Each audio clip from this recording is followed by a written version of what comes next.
नमस्कार।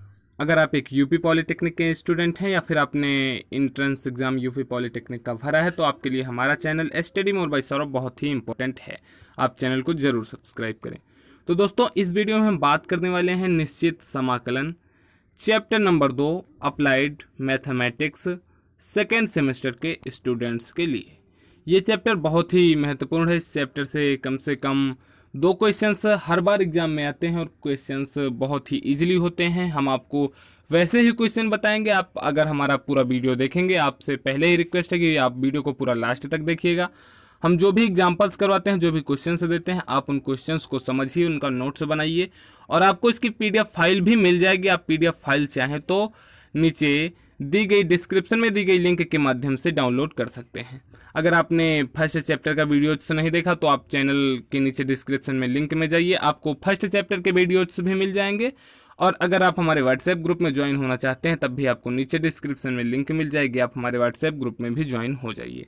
तो दोस्तों, अगर आपने अभी तक चैनल सब्सक्राइब नहीं किया तो फटाक से चैनल सब्सक्राइब करें, क्योंकि हमारे इसी चैनल पर आपको बेहतरीन क्लासें और इंपॉर्टेंट क्वेश्चन मिलने वाले हैं। तो इस वीडियो में हम बात करेंगे चैप्टर नंबर 2 निश्चित समाकलन। ये दूसरा चैप्टर है। पहले चैप्टर का आपको ऑल वीडियो हमारे चैनल पे मिल जाएगा। तो दोस्तों नमस्कार, मैं हूं आपका अपना दोस्त सौरभ ओझा और आपके सामने मैं लेकर के आया हूं अप्लाइड मैथमेटिक्स सेकेंड सेमेस्टर के स्टूडेंट्स के लिए चैप्टर नंबर 2। हमारे चैनल पे मैकेनिक्स के भी वीडियो लगातार अपलोड से हैं, आप चाहें तो देख सकते हैं। तो दोस्तों, जैसा कि हमने पहले ही आपको बताया था कि निश्चित समाकलन आज हमारा चैप्टर है, चैप्टर नंबर 2। तो जैसा कि आपको दिख रहा है, यदि आपको लिमिट दी गई हो, लिमिट की जो होती है लोअर लिमिट, आपको ए से बी तक कहा जाए, आपको ए से बी तक लिमिट लगा के चलना है और आपको एफ एक्स का इंटीग्रेशन करना हो डी एक्स के सापेक्ष, तो इसका निश्चित समाकलन होता है। एफ एक्स का हम मानते हैं समाकलन हो जाएगा एफ एक्स मतलब कैपिटल एफ इंटू एक्स, फिर ब्रैकेट में ए क्या होती है आपकी लोअर लिमिट एंड बी क्या होती है आपकी अपर लिमिट। तो जब इस तरह की कंडीशंस हो तो इसका जो रियल आंसर होता है वो रियल आंसर ये होता है कि एफ एक्स यदि इसका समाकलन आ जाए तो एफ बी मतलब इस समाकलन के साथ अपर लिमिट का घटक माइनस इस समाकलन के साथ लोअर लिमिट ए का घटक। मतलब अब आपका रियल क्या हो जाता है, यदि लिमिट आपको ए से बी तक दी गई हो किसी भी पद का समाकलन करने के लिए, तो उसका जो आंसर होगा वो F V minus F A होगा, जहाँ पर आपका एफ एक्स एंड इधर भी आपका एफ एक्स के प्लेस पर आपका ये एक्स के प्लेस पर बी है और इधर एक्स के प्लेस पर ए है। तो यही आपका होता है निश्चित समाकलन। निश्चित समाकलन जो कि एक परिसीमा के अंदर रहते हुए आपका कार्य करे, वही आपका होता है निश्चित समाकलन। तो इसी तरह के हम इसी चैप्टर से रिलेटेड मोस्ट इंपॉर्टेंट क्वेश्चंस इस वीडियो में आपको बताने वाले हैं। सबसे पहले कि हम इस निश्चित समाकलन के कुछ मेन रूल देखेंगे, जो रूल जिन पे आधारित क्वेश्चंस हम करते हैं, जिन पे आधारित क्वेश्चंस ही आते हैं। तो इसका प्रगुण नंबर 1 होता है आपका, यदि लिमिट ए से lower limit A and upper limit be the गई हो, एफ एक्स का समाकलन हो, एंड आपका तब ये होता है ए से बी तक एफ टी डी टी। मतलब अगर आप x के प्लेस पर कुछ भी रिप्लेस करते हैं तो आप dx के प्लेस पर भी dt से रिप्लेस कर देते हैं, तब ये आपका जो होगा वो लिमिट a से b आपका एफ टी डी टी के बराबर होगा। ये कैसे होता है इसको हम आपको समझाएंगे इस तरह से कि जैसे मान लीजिए आपको कोई दिया गया है फंक्शन, आपको एफ एक्स डी एक्स, इसका कुछ आपको समाकलन करना है।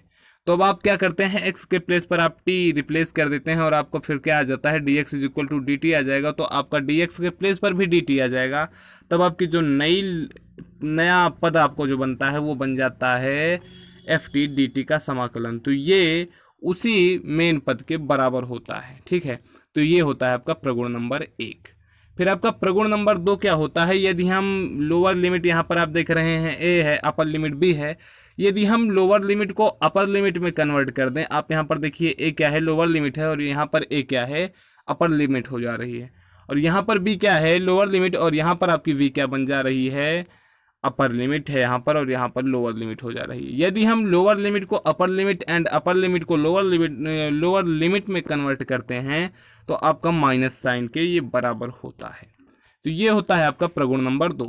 फिर आपका आता है प्रगुण नंबर 3, यदि लोअर लिमिट ए से बी के बीच में आपको एफ एक्स किसी फंक्शन का एक्स के सापेक्ष समाकलन करना है तो ये हो जाता है आपका a से c के बीच में fx का समाकलन प्लस c से b के बीच में आपका fx का समाकलन, जहां पर कि आपका c जो होगा वो a और b के बीच में होता है।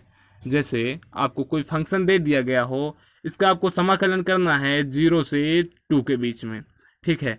तो इसको आप क्या लिख सकते हैं, इसको आप ये भी लिख सकते हैं कि ये जो होगा 0 से 1 के बीच में एक बार जाएगा, फिर 1 से 2 के बीच में एक बार जाएगा। तो यही आपका प्रगुण नंबर 3 कहता है। फिर आपका आता है प्रगुण नंबर 4। यदि आपको कहा जाए कि 0 से a के बीच में fx है तो ये इक्वल टू हो जाता है 0 से a के बीच में आपका fa माइनस x। ये आपका मोस्ट इम्पॉर्टेंट है क्योंकि इसी पे बेस्ड क्वेश्चंस लगभग हर बार, और हमें उम्मीद है कि अब की बार भी इसी पर बेस्ड क्वेश्चन आएगा। तो ये आपका हो जाता है प्रगुण 4। उसके बाद प्रगुण नंबर 5 आता है आपका। ये सम और विषम की दो कंडीशनें होती हैं प्रगुण नंबर 5 को समझने के लिए। यदि माइनस मतलब ऊपर लिमिट और लोअर लिमिट का जो होता है पद वो बराबर हो, संख्या बराबर हो, किंतु उनके चिन्ह विपरीत हो, तो ऐसी कंडीशन में हम दो चीज़ें देखते हैं, एक सम पद और दूसरा विषम पद। अब ये सम पद और विषम पद क्या है ये पहले आप समझ लीजिए। तो ये ऐसे होता है, यदि आपको कोई फंक्शन दिया गया है fx एंड आपको इसका करना है इंटीग्रेशन a से b के बीच में, यदि ये इज इक्वल टू के हो, मतलब आपका fx जो है ये आपका इज इक्वल टू के हो जाए f माइनस एक्स के, तब ये आपका कहलाता है समफलन, ठीक है। इसको आप ध्यान से समझ लीजिए। यदि fx is equal to f minus X के बराबर होगा तब आपका ये समफलन कहलाता है। और जब आपका इसी प्लेस पर आपका ये हो जाए fx is equal to minus f minus X के, मतलब यहाँ पर निगेटिव आ जाए, तो ये आपका कहलाता है विषम फलन। तो यही होती है कंडीशन सम फलन की और विषम फलन की। तो इसके लिए कहा गया है कि यदि माइनस a से a के बीच में fx dx हो तो यह 0 या 2 मतलब 2 आगे आ जाएगा, 0 से a fx dx के बराबर होगा। अब ये 0 कब होता है, 0 होता है विषम फलन के लिए, और 2 लिमिट 0 से a fx dx ये कब होता है, ये होता है आपका समफलन के लिए, और 0 आपका होता है विषम फलन के लिए। तो इस पे बेस्ड क्वेश्चंस हम आपको बताएंगे, तब आपको समझ में आएगा। इस वीडियो में हम आपको केवल इसका मेन परिचय देना चाह रहे हैं। आपको पीडीएफ फाइल की लिंक मिल जाएगी, आप पीडीएफ फाइल इसकी ले लीजिए और सॉल्व करिए, इसको समझिए। अगले वीडियो में हम इसके न्यूमेरिकल्स करवाने वाले हैं।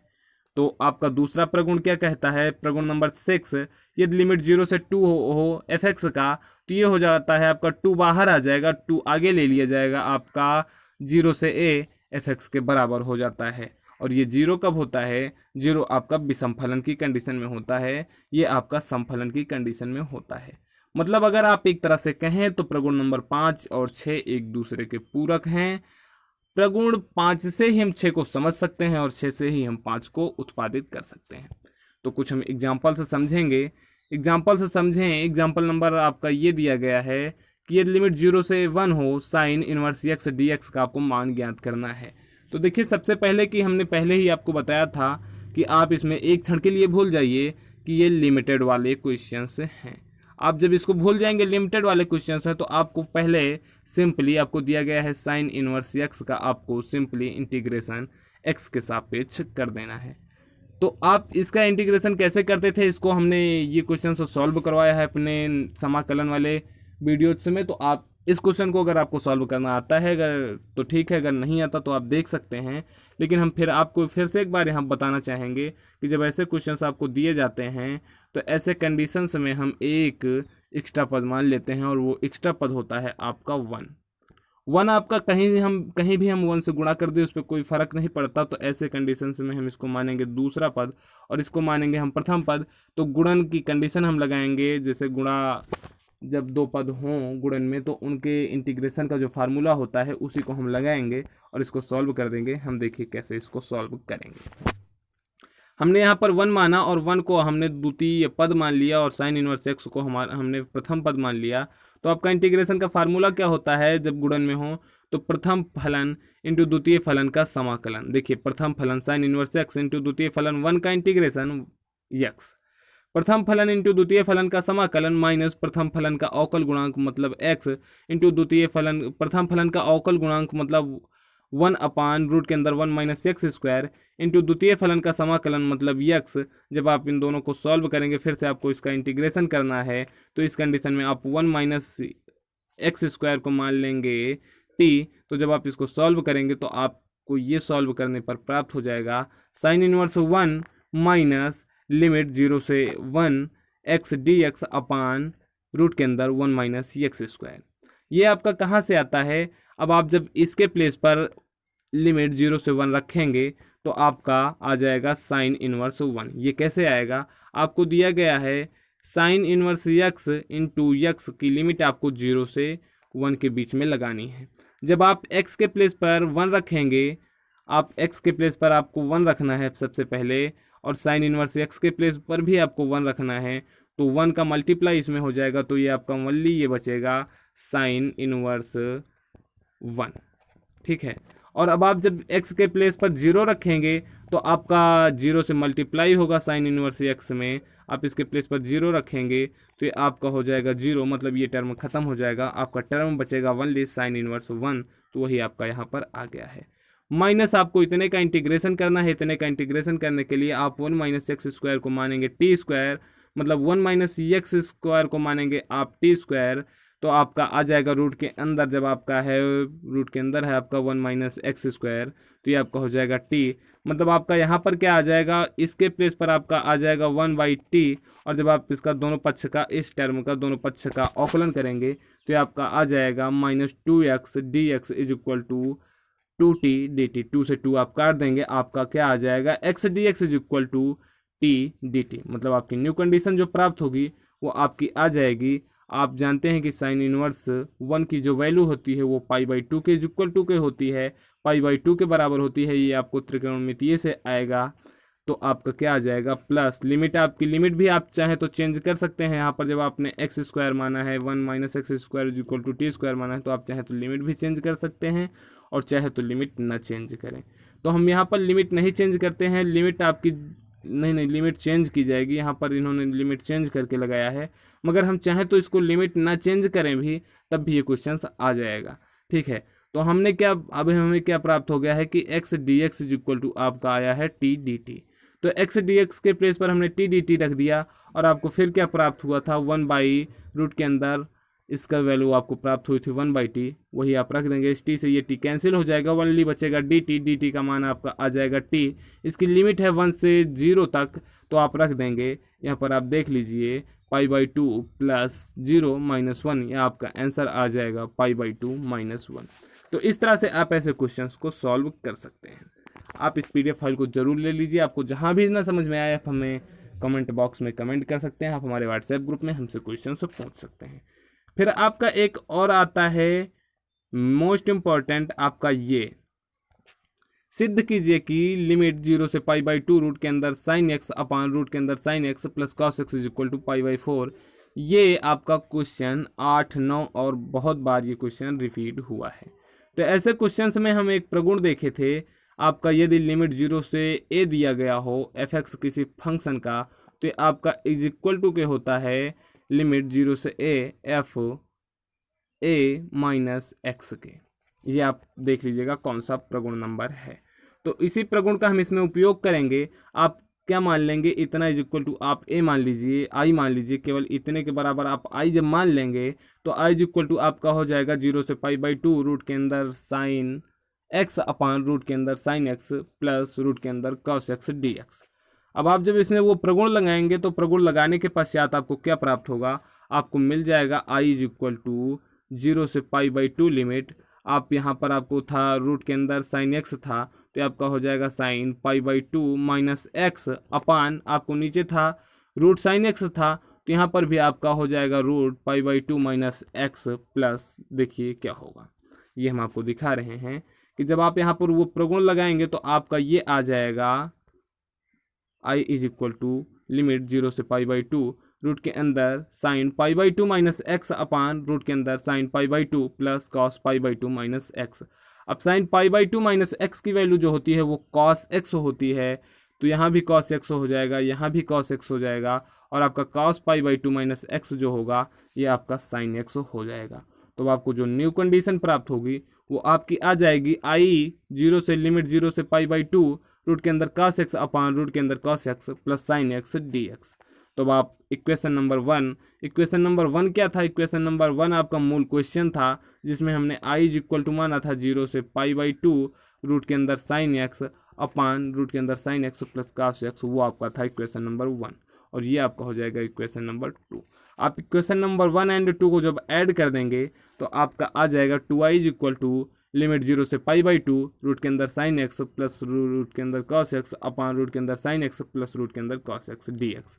इससे ये कट जाएगा, आपका ओनली बचेगा यहाँ पर 1, मतलब 0 से π/2 इंटू 1 इंटू dx। 1 का इंटीग्रेशन आपका होता है x, तो x के प्लेस पर आपको रखना है 0 से लिमिट π/2। और आप जानते हैं कि लिमिट कैसे रखी जाती है। लिमिट रखने के लिए हम अपर लिमिट में से लोअर लिमिट घटा देते हैं। तो अपर लिमिट आपकी है x के प्लेस पर π/2 रख देंगे हम, और फिर माइनस लोअर लिमिट रख देंगे -0, मतलब इसका आंसर आपका आ जाएगा π/2। आंसर आपका ये आएगा 2i इज इक्वल टू π/2, क्योंकि हमने 2 बार i को ऐड किया है। लेकिन जब हम यहाँ पर i की एक्चुअल वैल्यू ज्ञात करेंगे, क्योंकि हमको क्वेश्चन में i का मान ज्ञात करना है, तो ये 2 अपान में चला जाएगा, i का मान आ जाएगा π/4, और हमको यही सिद्ध भी करना था। तो मतलब आपका क्वेश्चन क्या हो गया?